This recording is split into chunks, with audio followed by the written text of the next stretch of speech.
Prime Minister Narendra Modi made a passionate appeal on Sunday to the people to give him 50 days to weed out black money and fight corruption. He also said he is not bothered even if the people having black money destroy him.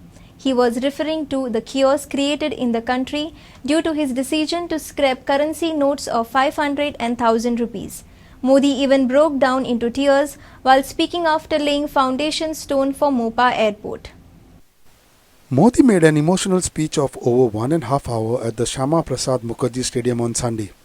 He also said he had left his home and family to serve this country.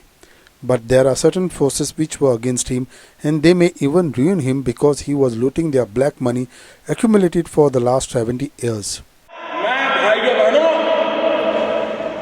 कुर्सी के लिए पैदा नहीं हूं।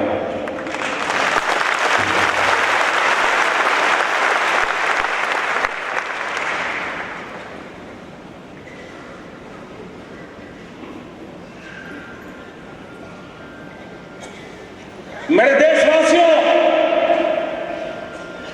मैंने घर, परिवार,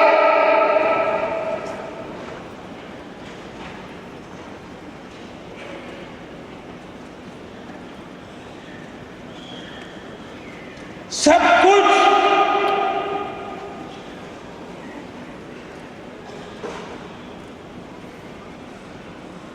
देश के लिए छोड़ा है कि इस निर्णय से तकलीफ होगी, असुविधा होगी, कठिनाइयां होगी, ये मैंने पहले दिन कहा। लेकिन भाइयों बहनों, मैं आज देश के उन करोड़ों लोगों के सामने सर झुकाता हूं कि सिनेमा के थिएटर पर लाइन लगाते हैं ना, वहां भी झगड़ा हो जाता है। मैं देख रहा हूं पिछले 4 दिन से हजारों लोग पैसों के लिए कतार खड़ा के गए हैं, लेकिन हर एक के मुंह से एक ही आवाज आ रही है कि ठीक है, मुसीबत हो रही है, तकलीफ हो रही है, प्रयास होता है, लेकिन देश का भला हो। भाइयों बहनों, मैंने सिर्फ देश से 50 दिन मांगे हैं, 50 दिन। 30 दिसंबर तक मुझे मौका दीजिए मेरे भाई। अगर 30 दिसंबर के बाद कोई मेरी कमी रह जाए, कोई मेरी गलती निकल जाए, कोई मेरा गलत इरादा निकल जाए, आप जिस चौराहे में मुझे खड़ा करेंगे, मैं खड़ा होकर के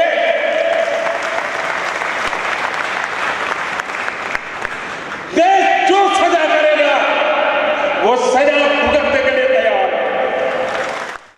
मैंने कैसे कैसी ताकतों से लड़ाई मोल ली है, मैं जानता हूं कैसे कैसे लोग मेरे खिलाफ हो जाएंगे, मैं जानता हूं। 70 साल का उनका मैं लूट रहा हूं, मुझे जिंदा नहीं छोड़ेंगे, मुझे बर्बाद करके रहेंगे, उनको जो करना है करें। 50 साल, भाइयों बहनों, 50 दिन मेरी मदद करें, देश 50 दिन मेरी मदद करे, जोर से तालियों के साथ मेरी इस बात को स्वीकार कीजिए।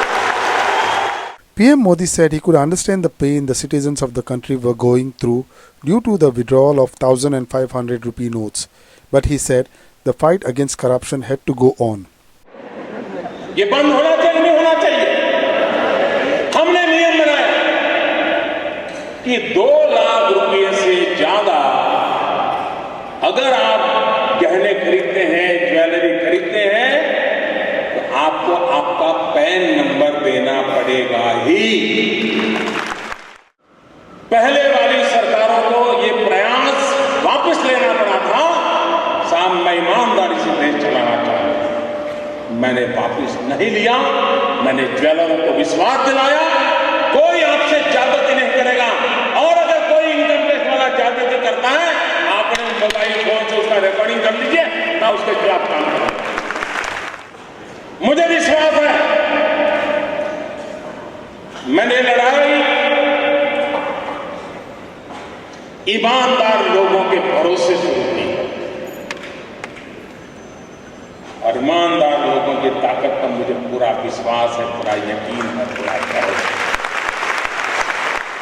Our senior reporter Kenzel Rodriguez with video journalist Shyam Chari.